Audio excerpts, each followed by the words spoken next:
Come on in, everyone. Come on in because we are here to talk about Married at First Sight, season 20, y'all.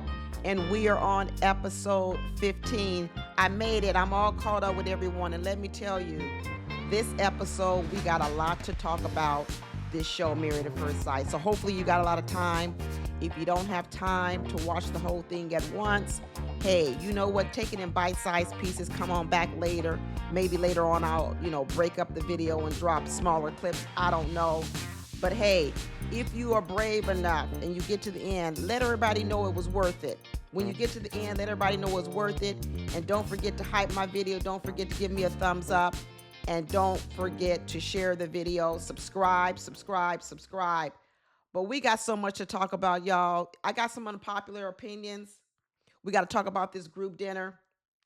Let me just tell you right off the rip what my unpopular opinions are going to be. One of my first headlines is going to be Free Felipe. It sure is. I know you're not going to like it. You saw my thumbnail, Shut Up. Shut Up was my thumbnail, and I'm saying it to two people right now. I'm saying it to three, but the main two, I'm saying it to Mecca, and I'm also sharing it to Caitlin. They got on my last nerve this episode.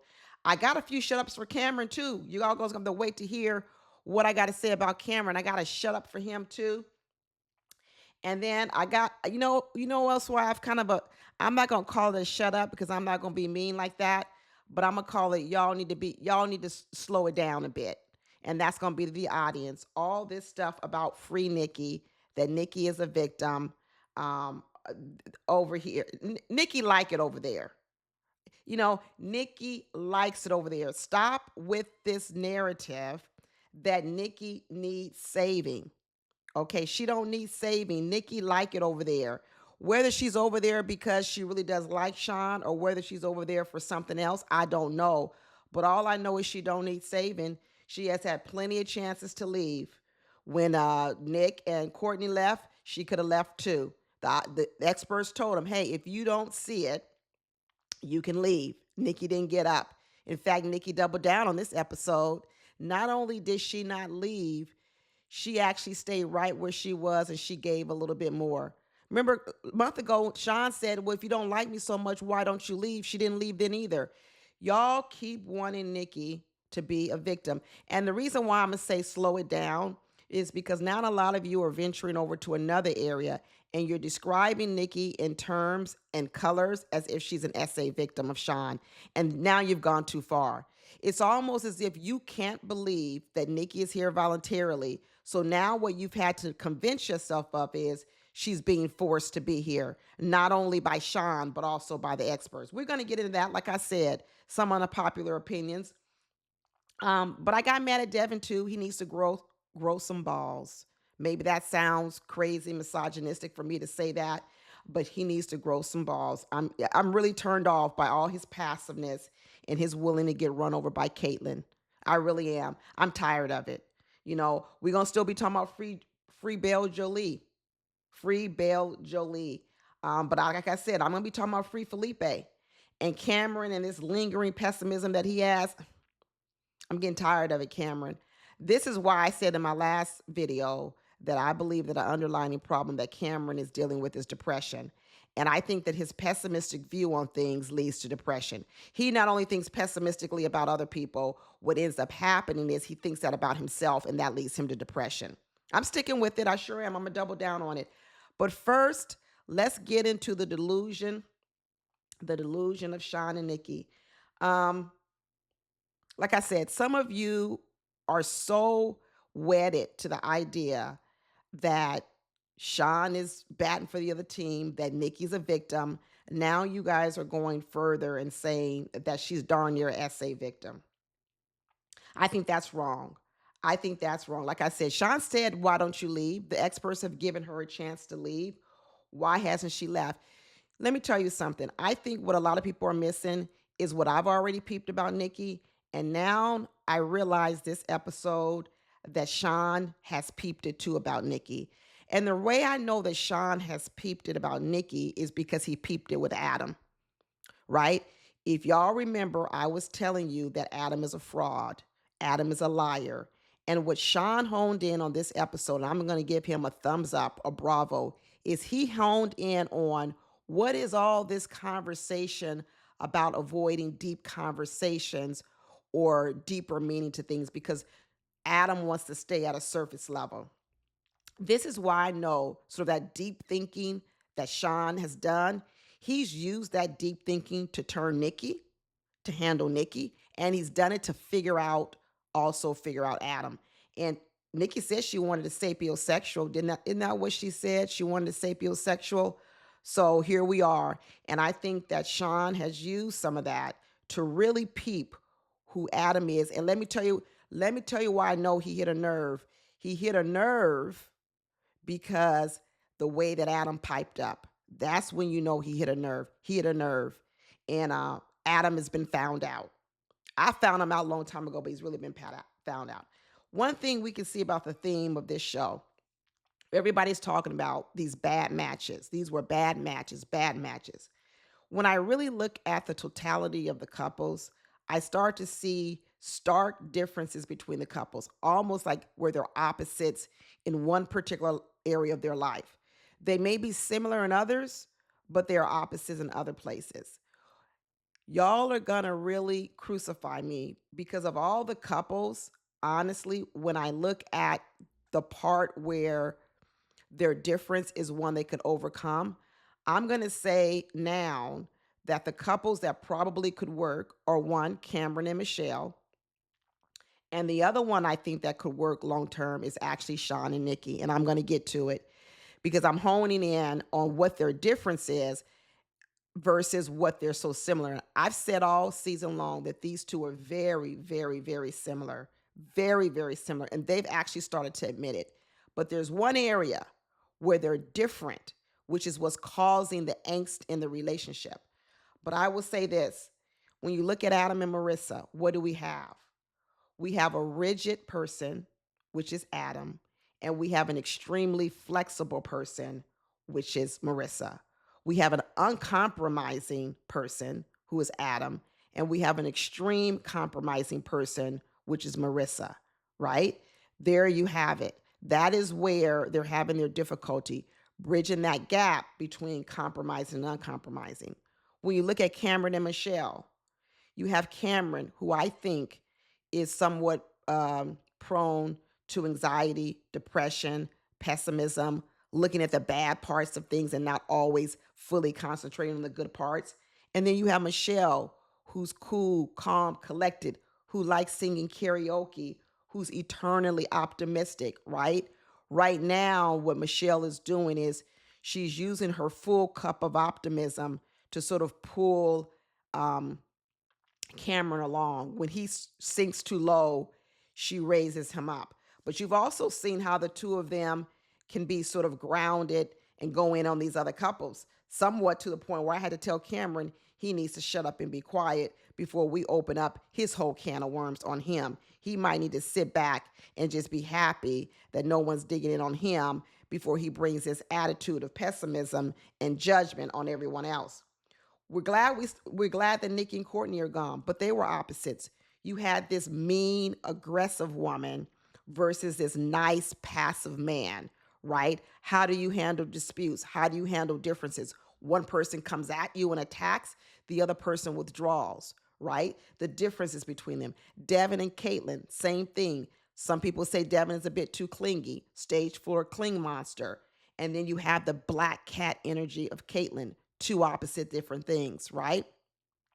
Now, if you're going to go with everyone's opposite, then what do you guys have for Nikki and Shawn? How are they opposite? Here it is. Here's what I think. I think all along I've been talking about how these two are very pretentious. They're very, like they want to say, they're very bougie. They're very this, right? That's the image they both actually want to portray. I don't even have to give them the label because they own it. They like being called bougie. They like, because they look at it as being elevated. So it's a compliment to them. So I don't even feel like I'm putting them down when I call them pretentious or bougie or whatever else. But where I have now peeped the difference between these two is a slight difference between pretentious and ostentatious. I think Nikki is pretentious, and I think Shawn is what you call ostentatious. And I think that ostentatiousness of Shawn is what people are mistaking for gay, right? Because we often see gay community people being flamboyant or ostentatious, not trying to stereotype anybody, but that's often what we see. But even that wedding jacket he wore, right? The idea wanted to physically stand out, right? Even in this episode, when we're going to start talking about it, where he had to show everyone that he and Nikki had sexual relationships. That's why he came out that room with that robe open and his dingaling showing, because he's ostentatious, he's showy. But Nikki, on the other hand, y'all are confusing her reservedness, like when she doesn't want to show things, as being now she's a victim. No, no, no, no, no, no, no. She just goes about it differently, right? She just maybe is a bit more private about it, right? She just doesn't want to show you. But inside, behind closed doors, I think Nikki, she loves all this. She loves all. I think Nikki is so stuck on, like I said, an image, being demure, being perfect, being pristine, that that's what she wants you to see. But behind the scene, Nikki loves all this. She likes it over here. And all of you are really trying to get her to move away from this. And I'm not for sure that's what she needs to do. Because let me tell you something. I've read this, I've read the blogs, I've read the comments in my comments. Now we're getting towards, once again, there's a black woman that's being unprotected, but the white women are protected. Let's go with that. Let's talk about it. You guys feel that Courtney and what's her name, Caitlyn, are being protected by the experts, not pressuring them to have sexual relations, but yet they are protecting Nikki to have sexual relations. And you said that's also a different treatment of the black woman. Let's talk about it then. Let's really get into it. Um, we see all three women holding back from sexual intimacy with their partners, right? What we know about Courtney and what we know about um, Caitlyn is they both suffer from traumatic sexual relationships, or intimate relationships. They've been very open and honest about it. They've been open about the trauma they've had in past relationships and how that is now affecting who they are here today. And although we don't like the way that they deal with their relationship now, they bring a lot of anger. They bring a lot of, treating people poorly, right? Because of their past trauma. And that's how they're dealing with their current relationship. And we don't like it. But at least we know where it comes from, right? We know where it's come from. At least they've been honest and open enough to let us know, hey, this is my past. This is what I'm dealing with, and maybe this gives you a bit of context on why I'm having a struggle here with sexual intimacy. So if we're going to say they got protection, I'm going to just go with what y'all say. If you're saying they got protection, maybe some of the protection, and we could throw Mecca in there too, because Mecca's doing the same thing. He's been open and honest about his past, and we've seen his father in his past and how he was treated. And as a result, even though we don't like the way Mecca's showing up, Caitlyn showing up, and Courtney showing up, at least we have context because they've let us in. They've told us enough of them to know why they're there. But if you look at Miss Pristine Nikki, Nikki ain't told nobody nothing. Just like Shawn said, you ain't even met her mother. You don't know nothing about Nikki, right? So if we're going to say that Nikki is just like Courtney and Caitlyn, and that she's somehow a victim, sexually repressed because she's come from a victim, then she's going to need to open up and tell us. But instead, what Nikki has told us is the reason why she ain't with none of the men she's with is because they were intimidated by her. That's what she's told. And they didn't make enough money. You see the difference? This is why I say, if you are damaged in the world, if you are suffering for something, then don't come out here with some strong, independent sort of personality when what we know really is that you're dealing with trauma. So I would be much more inclined to believe any of you guys if Nikki opened up and shared. But right now, Nikki presents, like I said, pretentious, as if she's got it all together, that her life is perfect, and the only reason she doesn't have a guy is because she hasn't met the perfect guy. And I'm calling bullshit on all of it. I really am. I'm calling Nikki has spent this entire season pretending on who she is, and y'all are buying it hook, line, and sinker. Like I said, I can agree with you. She not proud of Shawn. I did a whole video on it. I did a whole video on it last week. She definitely is not proud of Shawn. But why isn't she proud of Shawn? She isn't proud of Shawn because of what she has said she wanted. It's the image, it's the outside image. So, what I'm going to tell you is that I believe that Nikki is a form of believing that you don't let people know that you have sexual desires. Nikki reminds me of that young girl back when we were in our whatever 20s or something, and she was still walking around talking about she was a virgin. And people were like, "What do you mean you're a virgin? We know like at least 15 guys you've been with." And what she would come back and tell you was, "Well, I never actually had full on intercourse with those men,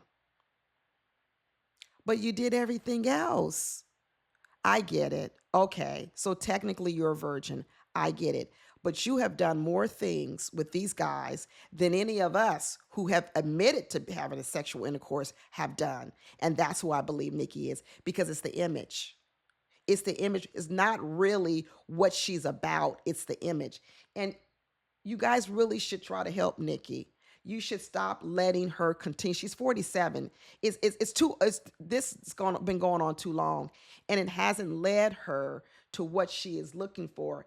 And honestly, I think if she could just drop all that, she and Shawn probably could be a good couple. I'm gonna say it. I think they should be a good couple. Because here's the other thing, Nikki. If Nikki is indeed a slow burn, then this is the wrong show. I say this every year. People who are slow burns, why the hell are you on a show that's an accelerated process? Why would a slow burn come on an accelerated process? To all the Nickies, and if you guys want to say she's like a Courtney, that's fine. If she's like a Caitlyn, that's fine. The only difference between Nikki and Caitlyn is the way that they handle their internal issues. Caitlyn and Courtney handle it with anger and outward, and it's unpleasant. Nikki, on the other hand, her internal issues, she's handling it like a demure person. And so somehow or another, you guys are now trying to class her by her as if she's some sort of victim. No, she's not. No, she's not. Not at all.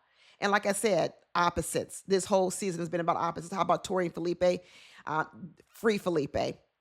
I love Tori. I think Tori is a wonderful person, and Tori has a lot of emotional maturity. But what I'm starting to understand about Tori is that what is she using her emotional maturity to do? Because in one way, she's very good at not taking on the stuff of Felipe and said, "Hey, that's your stuff to fix. I'm not going to be the person that has to fix you," right?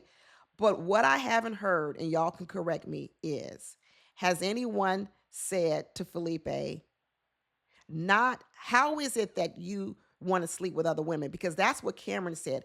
How is it, Felipe, that you want to sleep with other women and you've got this beautiful woman sitting here in front of you, which is Tori? Even Adam said it to Tori. Tori is this dime, but you're sitting here with this fool. Everyone is saying, how is it that you, Felipe, who you are, you're not even that good looking, you're immature. How is it that you can reject a Tory and she's got it going on? That's the wrong question, not the how, it's the why. What you should be asking Felipe is what makes you believe that you couldn't be happy with Tory for the. No one is asking Felipe the why. And I'm going to tell you what I believe the why is. And it goes back to what I said before, is that when you look at these two people and you say who's put in the most work, who's changed the most in this season, I'm going to say it's Felipe. He's changed the most. Because what has Tori changed? Tori is still the suburban girl. Tori, I don't see no fun from Tori. I'm not going to lie. I see no fun. I see no laughter. I don't see any smiles. I don't see no jovialness. And that is what Felipe is all about, right? He liked to go out. He liked to party. Shoot, he's Brazilian. Music. Have you seen them dance? Have you even seen them dance in the apartment building? No. Have y'all been to Brazil? I have. Brazilians are fun. They're outgoing. That is their nature. Shoot, they don't even go out until like 10 o'clock at night. They was eating dinner at 10 o'clock at night when I was in Brazil. I was like, what the hell? You go to dinner in Brazil at 5 p.m. or 6 p.m. You sitting in the restaurant by yourself. These Brazilians don't even show up to 9 or 10 o'clock. So when you put in context Felipe's lifestyle in context with his culture, you start to maybe not assign as much to it as to immaturity, but you also start to assign more of it to his culture. And what I want to know about Tori is what adjustments has Tori made to accommodate some personality parts of Felipe? And I'm saying I haven't seen any. I haven't seen any. Tori said that she wouldn't even trust Felipe with her dog, but Tori was over there with Felipe babysitting a three-legged hairless cat. Okay, so I don't know if the parents trusted their own son with their cat or they trusted Tori, but both reasons tell me a different story. If the parents trusted Felipe, that means he's babysitted that cat before and he's trustworthy. But if they trusted the cat with Tori, that meant they knew she was boring and she was staying home and she wasn't going to do shit. So at this point in time, before I was really all into this couple because what I was worried about was would Felipe be able to make enough adjustments because I knew he really, really cared for this woman. I could tell he really liked this woman. And I don't think I was wrong about that. I think the part now that I'm disappointed in is that I haven't seen Tori comes towards Felipe. Some stuff has come out of Felipe's mouth that is foul stuff.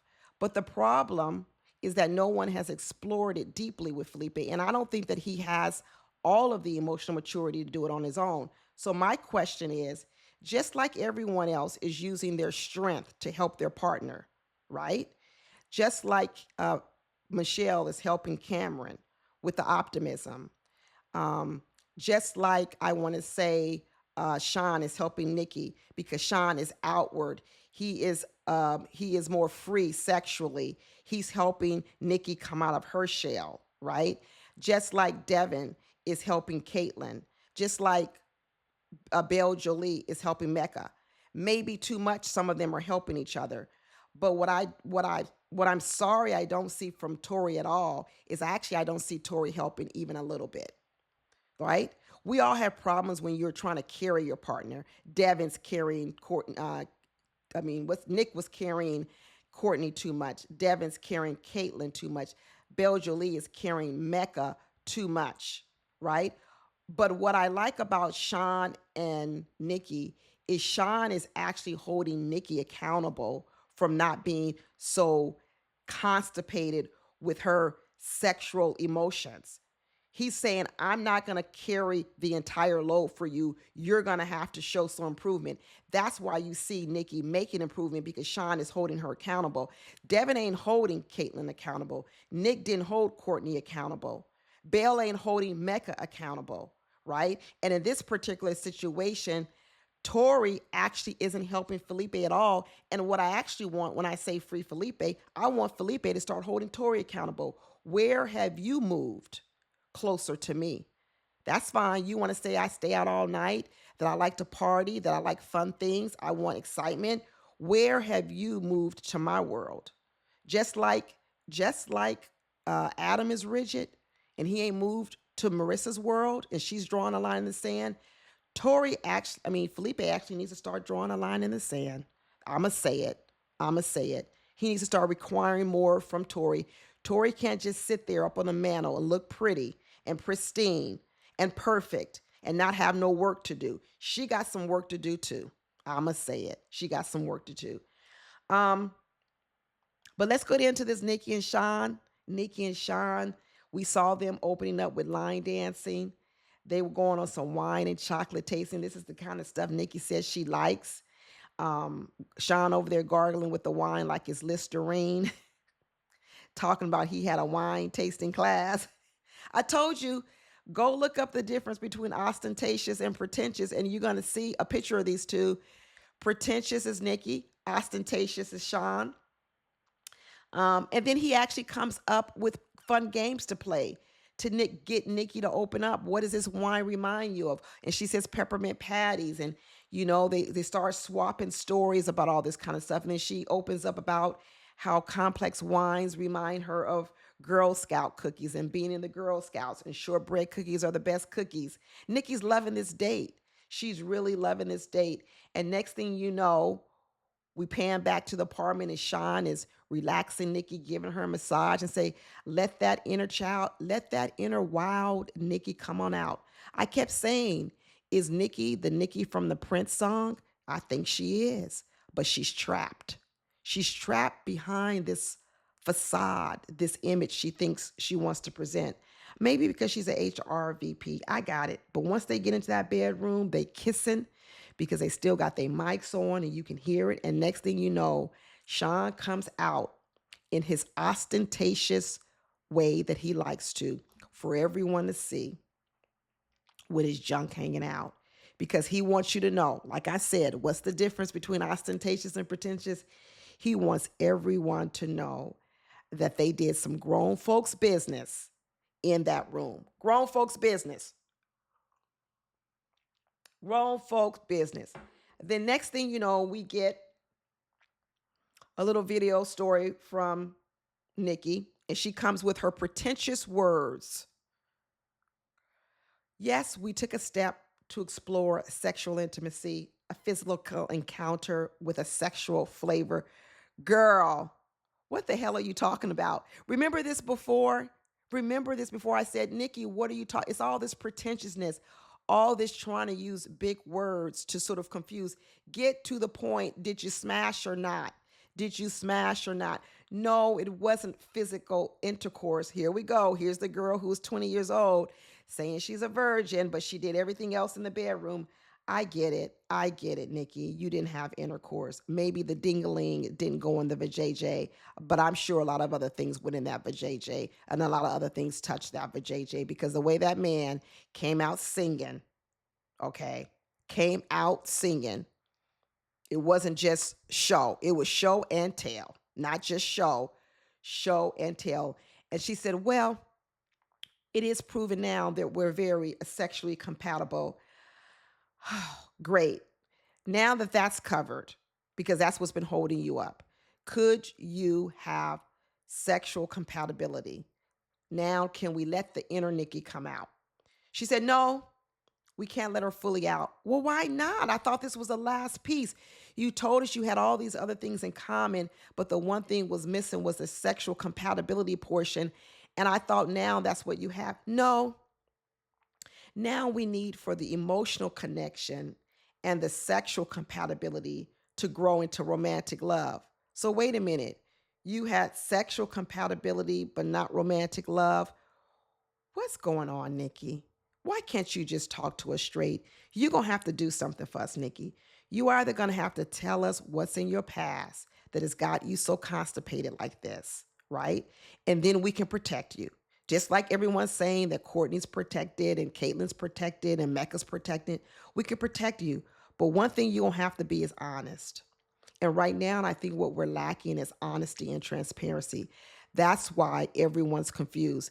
That's why all these couples are confused over this couple. Shawn is confused. The audience confused. Everyone's confused because the reason you're all confused is because Nikki is very comfortable letting you be confused. She's really comfortable with you trying to figure out, is she a virgin or isn't she a virgin?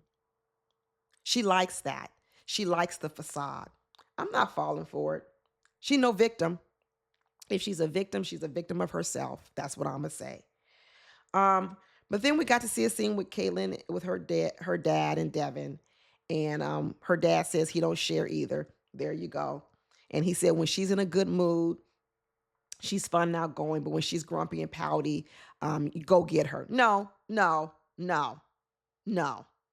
Nobody's chasing after Caitlin and her bad moves because that's what you want to do, Daddy, and that's how you want people to do you. No. She says she loves a good debate. We know it. We know it. That's why I got mad at her later on this episode because she was in everyone's business. She was over there snapping at Shawn when Shawn read Adam. She was snapping on Shawn. She's snapping on everybody. She snapped on her husband once again, like I said. Get her out of here. Get her out of here. She says, well, I don't need much. Just leave me alone. You like to be left alone, but you also like to start shit because you don't know how to keep your mouth shut. You like your mouth to be able to run and say whatever you want to say, but the minute somebody says something to you, then you want to cry and scream and play a Karen like you're the victim. You can't have it both ways, Caitlin. You can't be aggressive and assertive and attacking people, and then when they come back and tell you about yourself, you shrivel up and cry and say, leave me alone, I'm trying. No, no. Like I said, all she keeps talking about is what Devin's doing, taking her to a Taylor Swift movie, taking her on Harry Potter dates. When have you gone to a rugby match? Have we seen Caitlyn do anything for Devin? Nothing. Nothing at all. Like I said, too far apart. Too far apart. We got to see a good scene between Cameron and Michelle. They got to meet Michelle's aunt, who's like a second mother to her. They explained their love story, how they met, how the aunt was a Vietnam War baby and she met this white man, but her parents didn't want her to marry a white man, but they laughed, and how they have bridged together this very long marriage. I don't know, 30 years or so. I don't know how long they've been married. And then they asked Cameron, what do you believe Michelle's superpower is? And he said, her internal optimism, that she knows how to keep it fun. Because what he knows is he ain't got it. You see, when you recognize a superpower in another person, it's typically because you have respect for that superpower because it's one that you don't have. And what he honed in was through thick and thin, through everything, Michelle always stays positive. It's me who turns negative. Michelle, be careful. Be careful that some of that negativity and that depression, that prone to depression that Cameron has, doesn't rub off on you. Because I'm seeing the two of you sort of display a little bit of judgmentalness. And my first inclination is that most of it comes from Cameron, because I think that's the way he thinks. He sees the negative, and I don't want you to run with it too much. Don't let him change you too much, girl. That's okay for him to sort of show you some things, and you can show him some things, but don't become him. Please don't become him. But next thing you know, we just see Tori over here, once again, just like Paul Brunson did to Felipe, sunning him. Everybody's on this kick about Felipe's little boy and he's immature. And Tori's over here saying she don't want to play no little boy games. But everybody don't want to play 50-year-old woman games either, Tori. Like I said, I like Tori. I like her a lot. I just think as I watch her more and more, she either is going to need to get with an older man, or if she wants a younger man or is open to that, she's going to have to show up a lot younger than she does. She's blaming Felipe for emotional manipulation. I'm going to actually say that you're doing a bit of it too, Tori, because what you're saying is that Felipe is speaking his truth. He's telling you that although I see it now, it's hard for me to see it in the future. And even Paul Brunson said, well, don't worry about the future, focus on the now. And I'm going to say no to that. That's why people get divorced. That he does have to think about the future, because right now he's saying, if I just go off my emotions, I love Tori. She's wonderful. But if I think about who I know I am, the question is, can I stay here for the rest of my life? Can I continually play this subdued lifestyle with Tori for the rest of my life? It's no different for what we're telling Belle Jolie she needs to think about, or Devin needs to think about. Yeah, this is fine for now. Now I can be patient with my partner and give them time to become different. The problem with Tori is Tori hasn't even decided if she needs to be a little bit more fun. She hasn't even admitted it. She thinks she's standing on the solid ground, that all the work needs to come from Felipe. And I'm not with Paul Brunson. You see, Paul was trying to do this to Belle Jolie too, telling Belle Jolie that she doesn't need to hold Mecca accountable, that she just needs to give in to whatever Mecca feels. If Mecca doesn't want to change and he wants to be this scared little boy in a tortoiseshell, then Belle Jolie needs to use all her capacity for love to bring him along. And now he's telling Felipe the same thing. That, so what if, Tori wants to sit at home every weekend and every night and rub on a hairless three-legged cat? That ain't no fun. And telling Felipe he needs just to get with it and fall in line. No, free Felipe. I should have changed my thumbnail to say free Felipe. Even when they went on this date, the date was for Tori. sitting in a sauna, having a candlelight dinner. Yeah, that was nice. I liked it. I would even want to do it. But where was the fun? It wasn't fun. It wasn't exciting. It wasn't high energy. It was subdued. It was relaxation. It was zen. It was yoga. It was meditation. It was deep thinking. Goodness gracious, when is someone going to give to Felipe what he wants to? I'm not for couples having to bend so far to the other person because that is not sustainable. Just like Marissa starting to speak up for herself. This ain't sustainable doing pickleball and jet skis all the time. Adam told us that even when he has children, he's going to do it to his kids. He said, even when I have kids, I'm going to do it even more because I'm going to make them play pickleball. You mean just like your parents made you do piano and Boy Scouts? That's what you're going to do to your kids. So you grew up, your parents making you do things you didn't want to do. But instead of becoming a different type of person, you go out in the world and you do to your partners and your children the very thing you hated that your parents did to you. You want to make Marissa jet ski, right? But like he said, if you don't want to do it, you ain't got to be here. But you also want to make your children do it. Are you not going to love your children if they don't love the hobbies you don't like, Adam? What's going to happen when your kids don't share your hobbies? Can you still love them? But if Marissa over here telling her, I get the ick on you for a lot of things. Not only this excessive activities, I get the ick when you eat with your hands, steak. I keep explaining to you, nothing about Adam lines up. This sort of, just like Shawn honed in, we're going to get on it, that you're super intelligent, that you're so disciplined with money, that you're this outgoing person. Adam is a fraud, okay? That house he has on that Mercer Island, honestly, I don't even think he owns it. I think he rents it. Because what he said was when when you get ready, when he was going to get ready to marry Marissa, he said they were going to need to save up to buy a house. But if you already own a multi-million dollar house on Mercer Island, why would Marissa need to put in any money? He's a fraud. Maybe it's his parents' house, right? Maybe that's where his money came from, right? Adam wants you to believe he's someone he isn't, just like he told the story when he was younger. And his parents, he said, Mom and Dad, don't tell my friends that I have piano lessons and Boy Scouts. You know why? Because he wanted to be the cool kid. And he didn't want his friends to think he's a Boy Scout or he's playing piano because that's nerdish. But what was the first thing he did when he met Marissa and his friend? He played Beethoven, Chopin, whoever he played. So this is weird.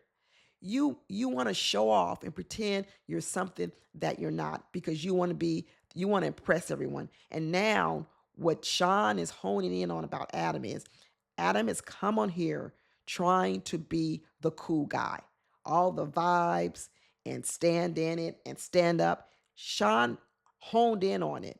Who is this character that we're seeing, right? Who is this character? But he talks about he's been looking for his wife since he's 18 years old. Well, why haven't you found her? If you're so disciplined and you're so goal oriented, why haven't you found her? And why do you keep comparing Marissa to some ex-girlfriend that we want to know? Then why isn't that ex-girlfriend here? If she was everything that you wanted, why isn't she here? Because like I said last week, what Adam likes to do is say he's got a house for sale that's worth $1 million and you offer him 800,000. He likes to tell you, well, I've got tons of people who are willing to pay $1 million. Great. Well, why haven't they bought the house? He makes you believe he's worth more than what he is to get you to compromise and come up off your values, your morals, or what you want in order to pay the price he wants for himself. He's a poser. He's a fraud. I'm going to say it now. I'm going to say it. But next thing you know, we're at this group dinner. Give me a thumbs up right now if you're still here at this point. I know it's a long video. Give me a thumbs up right now, a like. Drop down the comments If at this point in this video you still here, let me know, because we about to go on to this group dinner. So we go on the group dinner, and pessimist Shawn comes in and says, I don't see it for any of these couples. And he says, hopefully everyone's going to speak their truth. Um, Next thing you know, we hear Caitlyn tell the crowd, oh no, let me really get this right. We hear Caitlyn tell Tori, the wife of a man, that if I hear your husband talk about how he wants to sleep with other women, I'm going to tell your husband to shut the F up. Oh, no, you're not. Oh, no, you're not. Listen, I don't care what promise I have with my husband, but what you not going to do is you're not going to believe that you can come over here and talk to my husband any kind of way. Absolutely not. Stay over there with your man. You want to run your man? You want to have your man running behind you. He's so scared to stand up to you. That's fine. But you're not going to come over here and get up in my man's face. No, you are not. Shut the F up, Caitlyn, and go sit down. Caitlyn need to be checked. You need to be checked. Marissa says she's going to be owning her truth. And Adam is running around talking about all his ex-girlfriend always wanted to go to the gym with him all the time. Didn't Adam tell us that when he was younger, he was fat? Or pudgy? Didn't he tell us that? Like I keep telling you, Adam has this persona. He wants to tell you who he is. But I'm telling you, deep down inside, it ain't nothing. It's all a facade. It's a character. But what I want to say is this. Shawn won. In that little verbal joust with Adam, he won. Shawn says, do your parents talk to you like this? Because what Shawn was honing in on is who talks to you like this, right? Where does this come from, right? Where does this rigidness come from where you can say whatever you want to say? And what I'm going to tell you is it comes from Adam's parents. Adam's parents didn't even show up to his wedding. You talk about rigidness. Rigidness. Adam's family told him, you need to take piano and you need to go to Boy Scouts. And I don't care what you want to do, you're going to do it.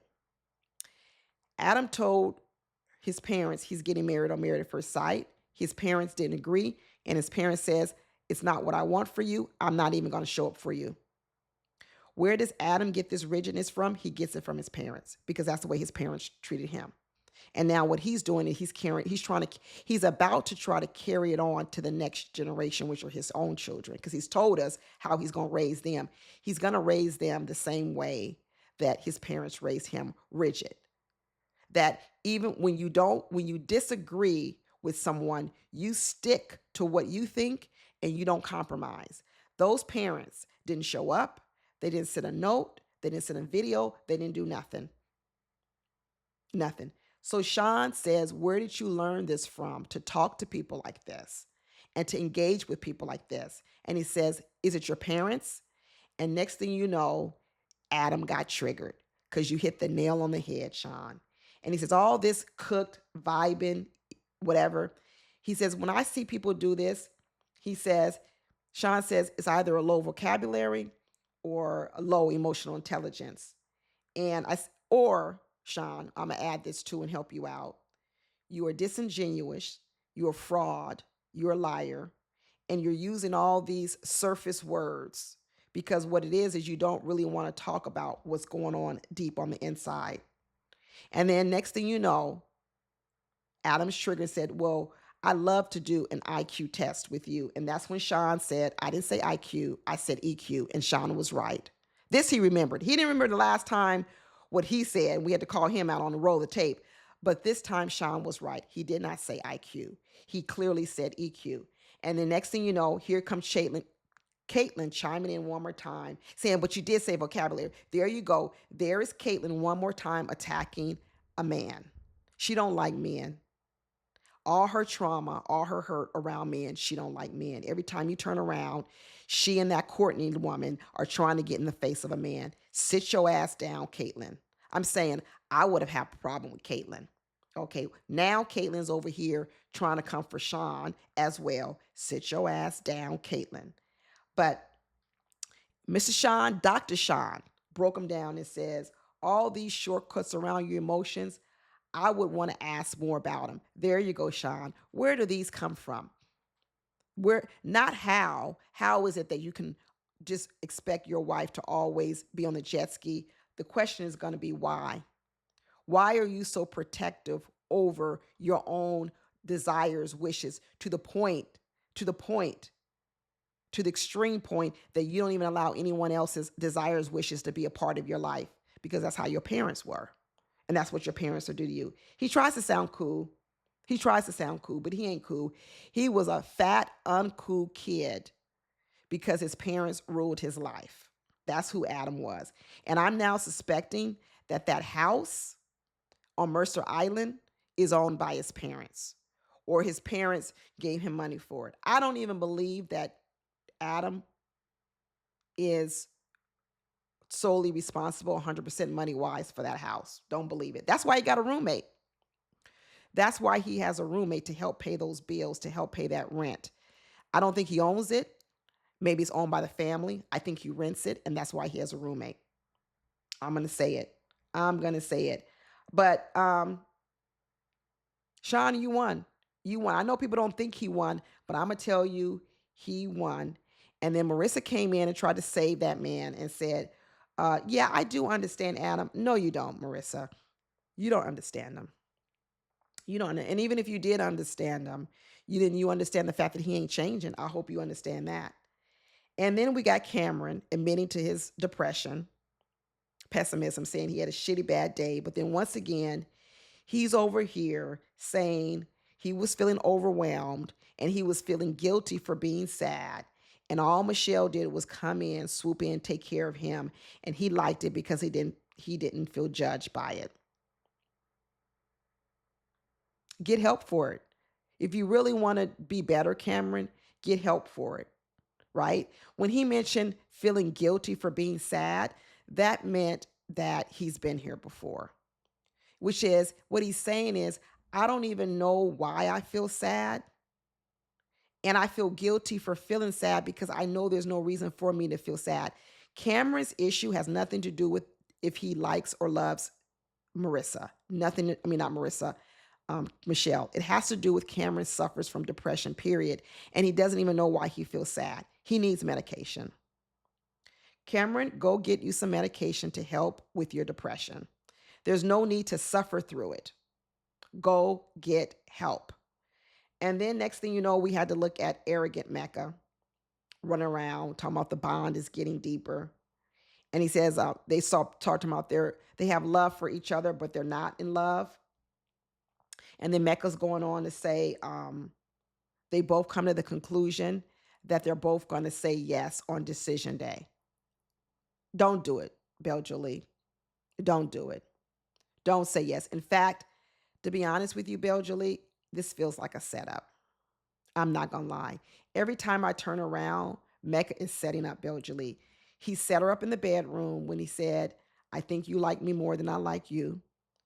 We find out today he set her up when he says I wasn't attracted to her. And although you're cute, you're not cute enough for me. Right?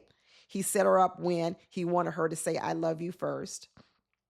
And now he's setting her up once again for decision day to say, we both said we would say yes.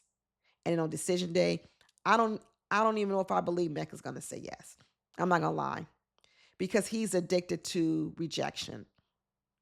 He's addicted to being rejected and then there in turn going out in the world and rejecting other people. That's what I believe. Um, Shawn says that they're so much more closer to saying yes on decision day and no one believes it. But I actually believe it. I'm probably one of the few people out here that actually believes that the number two spot of a couple that could work is Shawn and Nikki. If Nikki can get out of her own way, because right now it's Nikki who's in her own way. If she could get out of her own way, I think she and Shawn could be a good couple. Shawn is ostentatious. He likes to go out. He likes to have fun. He's going to like to dote on her. He's already told her, I'm going to give you full control over my finances. But what he's going to require of her, just like every other guy in this show has said, is we're going to have some type of sexual compatibility before I say yes. The reason why I think Nikki went a little further is because Shawn gave her an ultimatum and said, listen, I'm not saying yes to any woman if I have not explored sexually with her. Ain't no way that I'm going to say yes to a woman and I don't know that I'm sexually compatible. And every man on this show said the same thing. So everyone who's mad at Shawn for forcing, as y'all say, sexual relationship with Nikki, you're going to need to be mad at every other man on here. In fact, you're going to have to be mad at some of the women because even Marissa agreed, Michelle agreed, Belle Jolie agreed. Everyone agreed, besides tuck your balls in between your legs, Devin, that they need to have sexual relationships. Everyone. So kudos to Shawn for at least telling the truth to Nikki and saying, hey, you could do what you want, but I'm going to tell you, I'm going to need more before I say yes. And I think Nikki wants Shawn to say yes. And that's why she decided to do what she did. And listen, I don't call that a victim. I call that your partner holding you accountable and you making the decision whether or not you want to step up and be the person to your partner if you want that partner to be the partner to you, right? Um, and Shawn said we're having conversations now we probably should have had in day one. It's true because, but to break through the facade of Nikki, you can't have no deep conversations. This is why Nikki's single, because the amount of time it takes to break through the pretentious wall of Nikki, most men don't date her. I doubt if Nikki gets more than 2 dates. I really do. Because one date of it, you'd be like, okay, she's pretty, she got it going on. It isn't that she was rude, she's pleasant. I'm going to go out on another date. But what happens after a while, you will start to see the wall of pretentiousness of Nikki, and then what you'll decide is not worth penetrating. No pun intended. They'll just say, it ain't worth penetrating. Nikki's in her own way. I really think she needs to get with it. I think she and Shawn will make a good couple. I'm gonna say it. I know that I am out here on the ledge by myself, but that's what I'm gonna say. Um, but the couples kept saying we haven't seen any intimacy vibes from the two of you. Michelle said she spoke. I haven't seen it, and I know Nikki is going back to the ladies also talking about it. But what none of them see is they don't see what's going on behind closed doors. You see, Nikki is a woman that's a freak in the sheets, a lady. I mean, a freak in the sheets, a lady in the streets. That's the motto that Nikki's trying to go by, which means none of y'all are gonna see it because she hides it really, really well.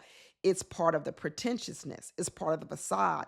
So everyone is saying is absolutely the truth. The problem is it doesn't align with what Shawn has kept telling us, what he sees behind closed doors, the dry humping, sticking the tongue behind my throat, all this kind of stuff. You see glimpses of it with Nikki. You see her being affectionate toward this man. You see her genuinely happy. Nikki actually looks happy. Forget about the not physical part that you don't see public. Nikki actually looks happy. She really, really does. Um, Mecca says that he doesn't see any physical attraction from Nikki to Shawn. Well, according to you, Mecca, you weren't even physically attracted to Belle Jolie. So how are you a judge of words versus action? I mean, that just threw me for a loop. It really threw me a loop. This girl is pretty, he told everyone in front of everyone, embarrassed Belle Jolie once again, threw her under the bus once again, set her up once again. Nobody asked him to say that. No one asked him to say that at all. He voluntarily said it to throw her under the bus and said, she's pretty, but is she pretty enough for me? I said it from the very beginning when I saw those painted fingernails that Mecca is sexually confused. He's sexually confused. I wouldn't be surprised if I wouldn't be surprised if Mecca has some own SA in his background. I've seen that daddy. I've heard that daddy talk. I heard that daddy talk about sexual encounters and the way he talks to young kids. My question is, how did he raise Mecca? I'm going to get there. I'm going there. All this stuff in the street about who that father is, hopefully that man ain't teaching no young kids no more. You got to ask yourself, he was in charge of a young boy. When I hear about all this bedwetting at 13, all that is screaming SA, painted fingernails, confused about sexual orientation, confused about am I really attracted to Belle Jolie, am I attracted enough? Basically saying, what should I be feeling down there to know I'm really attracted to Belle Jolie? Am I attracted to men or am I attracted to women? Mecca has had, I believe, both emotional and physical trauma to him. I'm going to say it. I'm no therapist. I'm no psychiatrist. I'm no nothing. But everything about Mecca tells me, like he just said, anxiety around sex, sexual trauma, emotional trauma. There it is. Belle Jolie, run. She said it was disrespectful. It is disrespectful. And I hope, girl, when we get here on decision day, you don't say yes to this guy. Don't allow him one last opportunity to disrespect you, to bait you, coax you, and make a fool out of you, Belle Jolie. Stand up for yourself. And the other person I want to stand up for themselves is Devin. Devin has gone too far. You've actually empowered Caitlyn. Earlier, Caitlyn was feeling bad about being who she is, and she needed to feel bad. But now what's happened is Caitlyn now thinks she's all that in a bag of chips. She's proud to say, after getting on Shawn and Nikki about their lack of physical intimacy, she's proud to sit up here and say she pulled back since Cancun and that she ain't moving forward until she moves emotionally safe. But yet she sits over here and tells Devin, you better watch your words. You better watch what you say. Because if you say anything, I'm going to go right back to where I was before. Like I said, she's a crumb giver. Whatever crumbs Caitlyn has given Devin, she then threatened him to say, you better be careful about what you say. Because if you say something to trigger me, them little crumbs I gave you, that I've been giving you, I'm going to take them back. When they tried to ask Devin, are you hopeful? If nothing advances, would you marry her, Devin, without being with her? She told that man, you better be careful. What? Is that a threat? So now you're over here trying to control Devin's mouth, just like your friend Courtney said, control your man. Control your man. And now Caitlyn's over here trying to control the mouth of Devin. Devin, grow up. Get some courage, because this is looking pathetic. It really is looking pathetic. And when everybody confronted Caitlyn, Devin didn't confront Caitlyn, and everyone said, we're not going to marry a person that we have not explored sexual intimacy with. What Caitlyn did was, instead of saying, I'm not going to say that anything's wrong with her opinion, she can have it. But what she did was she invalidated everyone else's opinion and she called them childish. You see how she did that? Caitlyn, you can have your own opinion that you can get married without sex. That's fine. But what you can't do is you can't make yourself seem normal by invalidating everyone else. And that's what you did. You invalidate everybody else and you called them children. And the next thing you know, we had Devin run up behind her saying, yeah, I agree. No, you don't. You don't agree. How could you be here now, Devin? Just 3 weeks ago when you first met, you were upset that she didn't even give you a hug. Now you're saying you're willing to marry her without even having explored any type of intimacy whatsoever. Y'all don't even kiss. This girl don't even talk to you in the house. You're lying. You're lying. Of all the people here who are probably one of the most suppressed, I'm going to say right now, and it's Devin. Y'all think it's, what's her name, Nikki? No, it's not. It's not even Marissa, because Marissa's speaking up. It is Devin. It is Devin. And she says, well, you know them, and you know my history of being cheated on, so why would you say that comment about you would want to explore that? Why do I always have to consider your trauma? So every time I want to have an emotion, I have to suppress it because I have to consider your trauma. So your trauma becomes the guiding light for all our conversations. Everybody has to sort of rally around your trauma. It's almost like you wear it on your sleeve. It's also your protector. You know, I don't like that about you, Caitlyn. Caitlyn got a problem. And then next thing you know, once Felipe said something to Devin, and Devin turned around and told Felipe, F you. Now all of a sudden, Caitlyn liked that though. She liked when Devin chimed up and said F you to Felipe. She goes, oh, now Devin's getting a backbone. And so now she said, oh, you recovered your fumble. So when he wants to stand up to you, he's in the doghouse and he better watch his mouth. But when he stood up to Felipe in order to, I guess what you thought, protect you, then she said, oh, now you get the ball back. Like I said, all for the protection of Caitlyn. But who is Caitlyn protecting? No one. No one, no one, no one. She told Devin, you should have stopped at sorry. All this little extra talk you having, why don't you just be quiet? It's the same speech of Courtney. Shut up. Don't say no more. Do what I say. And when I'm done listening, you need to be quiet. Recovered the fumble. Devin, you're going to get clowned by your friends. After all this is over, your friends are going to clown you and they're going to say that you are a wet napkin and that you are, or you need to get a backbone. You sure do. You really, really sure do. But they were all over Felipe about you like you like Tori, now you don't like Tori. But like I said, I'm giving Felipe a get out of jail free card because I have not seen one person at all, not the experts, not any of these people on the show, ask Tori what is she doing to meet Felipe's lifestyle. I've seen no movement whatsoever, and all I've seen is Tori staying right where she is, being the pristine lady and living a 50-year-old life when they're only 30 years old. That's what I'm seeing. Adam sat up there and all that anger Adam had for Shawn, but he couldn't express it to Shawn. All that anger that Adam had for Shawn because Shawn clocked him, all that anger he had, he turned it on Felipe. He started calling Felipe a clown. Where's all this coming from, Adam? All of a sudden now, Adam, you the cool guy with the vibes that want to be liked, right? Talking about superficial shit. But all of a sudden now, you jumping down the throat of Felipe? Nah, that was misplaced. That was misplaced because you just got clocked by Shawn and now you're mad and you're angry. And Felipe right now is an easy target.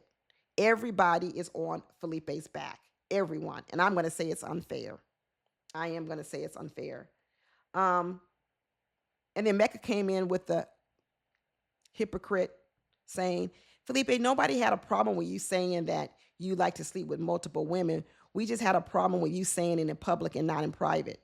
Well, you just sat up here and told the whole team that you weren't even initially attracted to Belle Jolie and that she not pretty enough.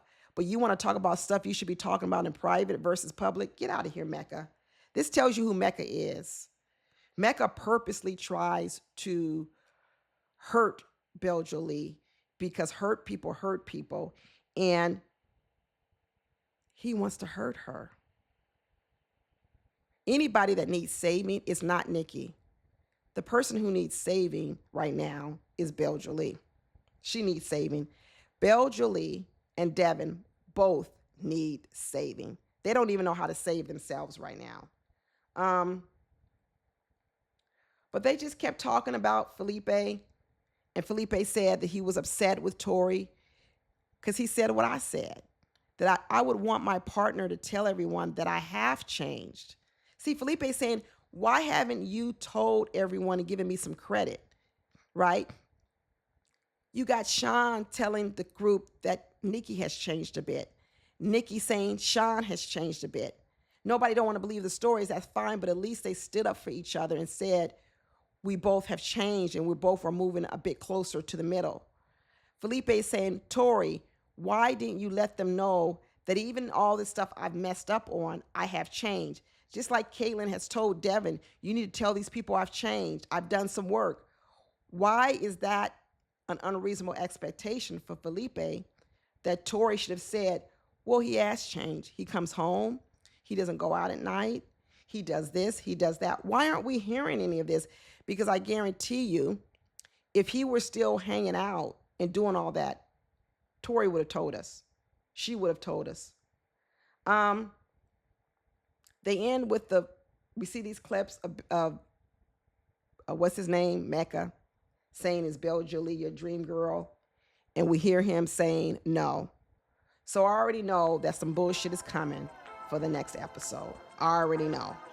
Episode 16 is going to be a doozer. But that's all I got, y'all. If y'all stuck with me to the very end, give me a thumbs up, like the video, leave a comment, let us know you stuck to the end. And let's talk about what I just talked about. The after show is in the comments, okay? The after show is in the comments where y'all get to chime in, because I said a lot. I know I done pressed a lot of buttons on this actual review. But talk about it down below, because I do like to hear what y'all said. I don't get to respond all the time, but I do like to hear what y'all have to say. See you soon. Bye.